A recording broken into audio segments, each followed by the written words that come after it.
Brothers and sisters, we are blessed with another day, with another opportunity to get closer to that which we are being called. And as believers, we are meant to do that together. So we seek to live a life of gratitude as a collective of believers. And that is why this place was built. So I ask Allah to bless us all to come together even after this day of Jumu'ah, inshallah, and we come together to do His work. Ameen. The Quran talks about change as a natural, functional reality of His creation. Sunnatullah fil kawn. Change, development, growth, it's natural. Even when He talks about the human reality. وَقَدْ خَلَقَكُمْ أَطْوَارًا. See, in Arabic, when you say tawr and atwar, it's talking about not just a phase, but a condition, a state of being. He has truly created you all through various stages of being, through various conditions. And while some commentators would take that as from dirt and from, mother and father and the stages in the womb, but even that rings true throughout our life. The Holy Quran references both productive and eroding change. We read of the rain giving life to the barren desert and earth and all of the beautiful vegetation coming up. We also read of the plants and trees getting old and not having rain, and they get dry and they crumble to dust and have no value anymore. And in both cases, the context and the relationship of saying those is not science. It is about an analogy to the believers receiving revelation and the hearts being illuminated and the life that it gives. And without that revelation, that rain for the heart, we are all in trouble. So in the struggle of life, perhaps two of the most difficult things that we have in life, particularly once we've reached adulthood, is to change ourselves, to change our patterns of behavior, our attitudes, to change our values and the things that we hold dear or tight. And even worse or more difficult than that is to change someone else. The Quran teaches us that there is a direct relationship between our effort to change and His blessing in our change. إِنَّ اللَّهَ لَا يُغَيِّرُ مَا بِقَوْمٍ حَتَّى يُغَيِّرُوا مَا بِأَنفُسِهِمْ. Truly, God does not change the condition, the state of a people, until they change themselves. And that can be taken individually as well as collectively. So every one of us have issues and beliefs and values that we are passionate about. But we have to ask ourselves, do we truly appreciate others' passions and convictions?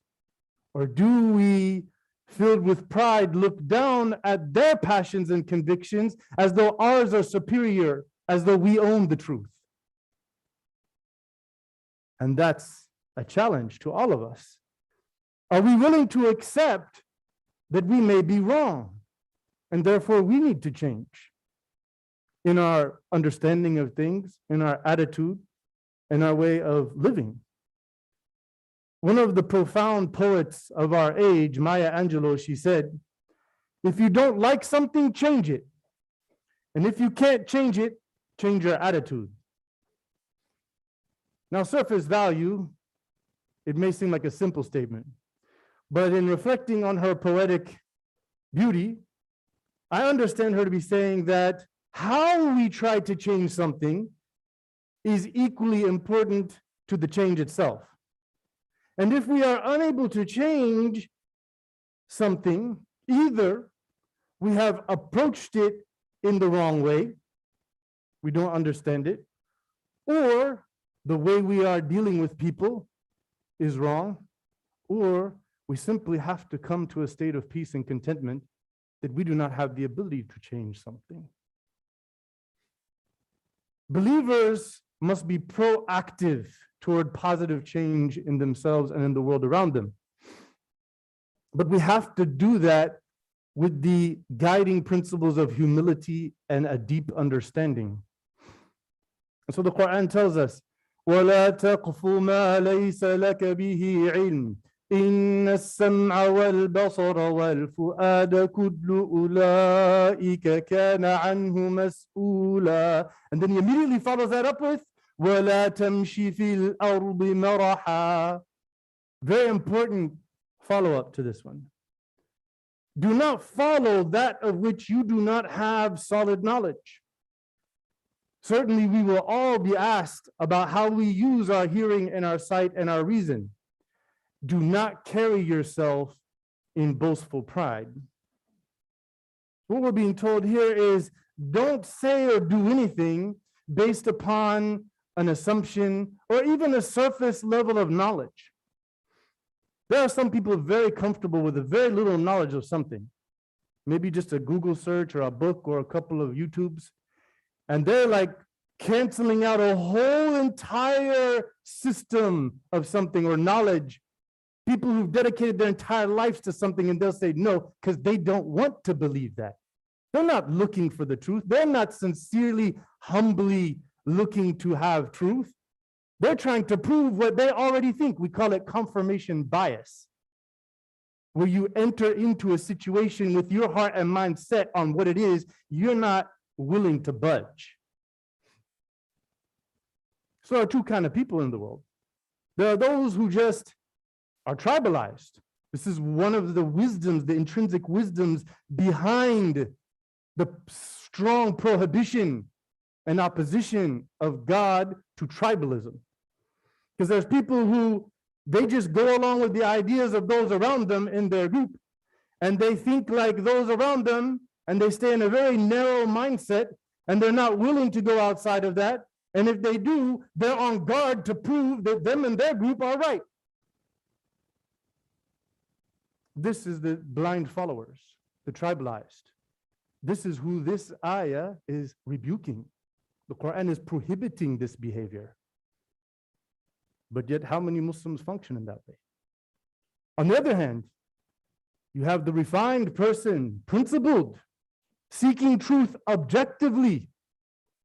They're ready to admit that they don't know everything, and they may have things misunderstood, and they have a lack of knowledge, and they are comfortable living in a constant state of change, which we call growth.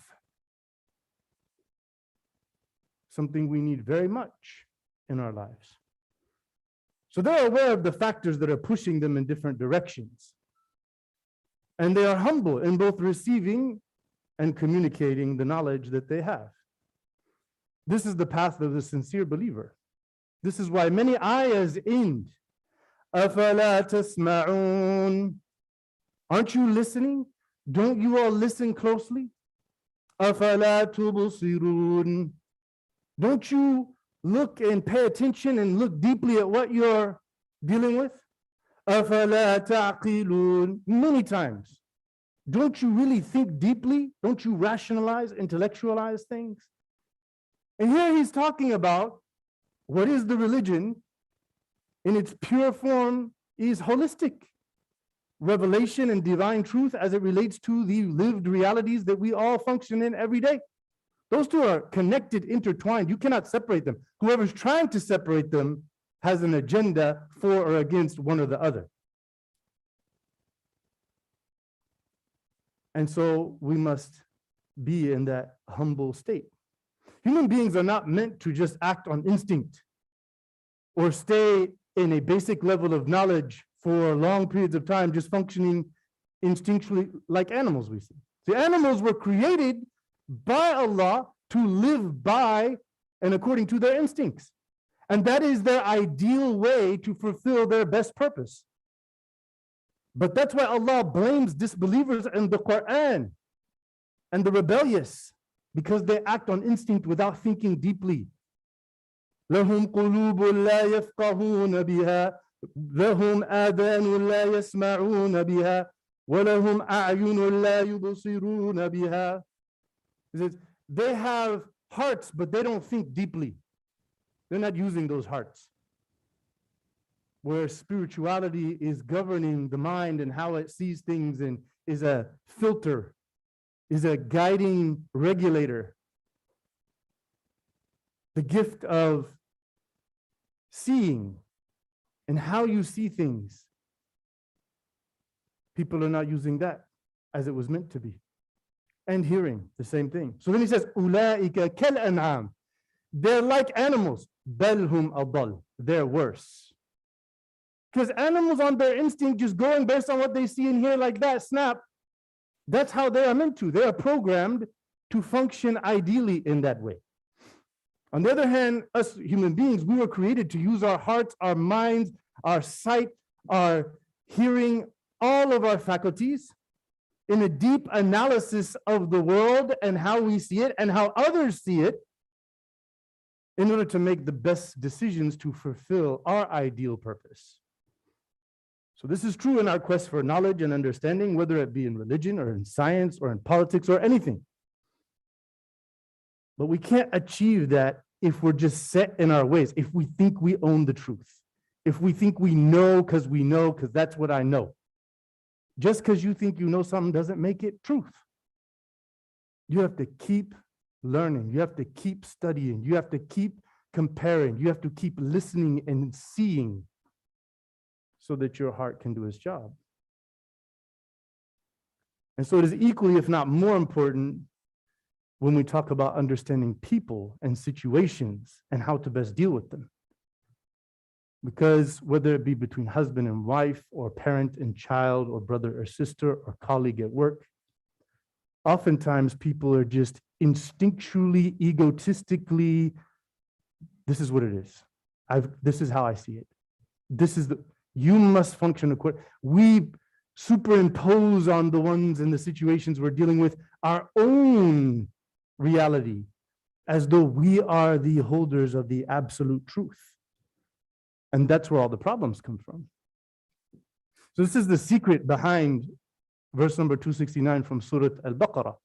يُؤْتِي الْحِكْمَةَ مَنْ يَشَاءُ وَمَنْ يُؤْتَ الْحِكْمَةَ فَقَدْ أُوتِيَ خَيْرًا كَثِيرًا وَمَا يَذَّكَّرُ إِلَّا أُولُو الْأَلْبَابِ. He gives wisdom to whomever he wills. And whoever was given wisdom was given an abundance of goodness. Only the deep thinkers will take heed. أقول قولي هذا واستغفر الله لي ولكم فاستغفروه فإنه هو الغفور الرحيم.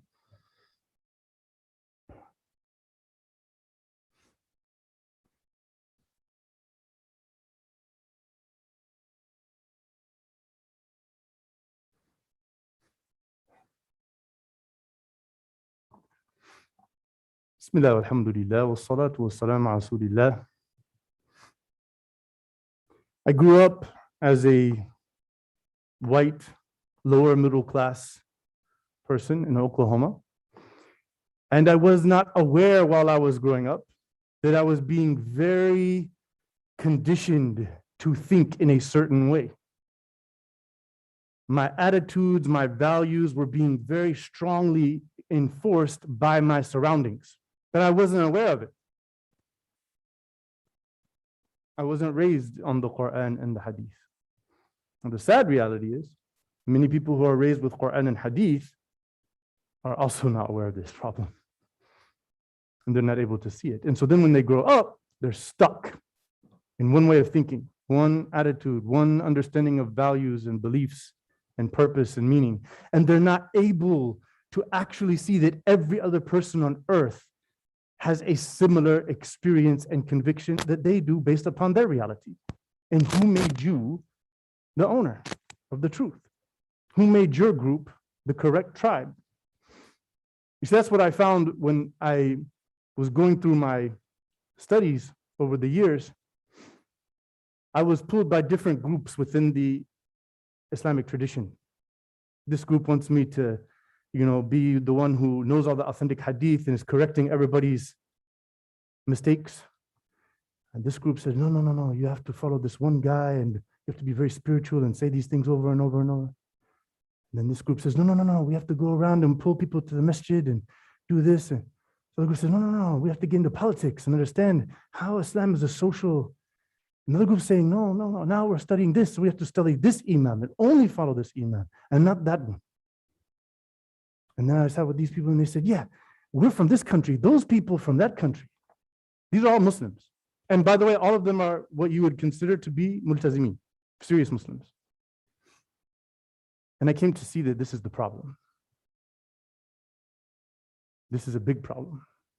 And we all have to be very conscious of it and be careful of it. Because also here in the secular world, in the society, there are certain factors and certain influences hitting us from so many directions, in so many ways, that is affecting our values and our beliefs and how we see things. So if we're going to make positive change in ourselves, starting with ourselves, قُوا أَنفُسَكُمْ وَأَهْلِيكُمْ نَارًا. Start and protect yourself from the evil that permeates this world. Then you can worry about your family. There's a lot of people going around telling their family this one, that, and they themselves are struggling. Make sure you've prioritized your own spiritual welfare and well-being before you're telling everyone else. And so if we're going to make that positive change in ourselves, and we are working on that, it's going to be because we're humbly seeking knowledge. And if we hope to make positive change in others and in the world around us, it will be because we are humbly conveying this knowledge. It's very easier said than done. So I ask Allah to instill upon us the change that is for the better. I ask the guide to guide our hearts and minds to that which is pleasing to Him. I ask the giver of gifts to give us the beautiful gift of an open mind and open heart, ready to take in the light of the beauty of His message. I ask the wise to give us wisdom and give us the means to succeed in how we deal with others in our lives and those around us. I ask the one who gives success and safety to give us safety and success on this path, and to make our last words, La ilaha illallah Muhammadur Rasulullah, and that when we are resurrected, that we naturally are in the presence and in the place behind our beloved Prophet Muhammad, peace and blessings be upon him, as we walk into the gates of the gardens of bliss that are prepared for those who believe. Wa sallallahu ala Muhammad wa alihi wa sahbihi.